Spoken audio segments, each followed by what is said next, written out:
wata da alaji ubangiji Allah sai wuta gina ciki ni ya roman na abinci wallahi tun shekaran jiya kwana na biyar ba loma cikin baki na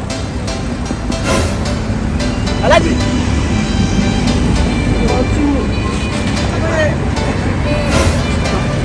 alaji alaji alaji salamu alaikum ina wuni lafiya ya ne na bus ya hakuri ya jama'a alhamdulillah alhamdulillah na gode mallam na so garawa wurin wallahi Allah ta lafiya ne karan na so dan tafiye shi tabbas ya ka san na je America okay ya ka dawo je iya dawo ya America lafiya Allah wa Allah za samu wani wallahi wani kai da Allah wallahi an karo lakanci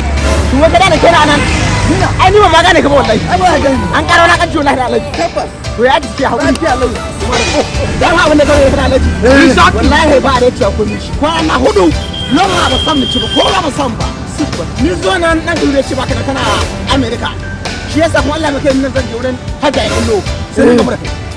yanzu Allah ina son a taimaka mun Allah kai kuma rashin rabo ka riga da kamanci kun yi he zamanin ke muku ga alajar taimako inda babu har yan mugun duka na da taimako a duniya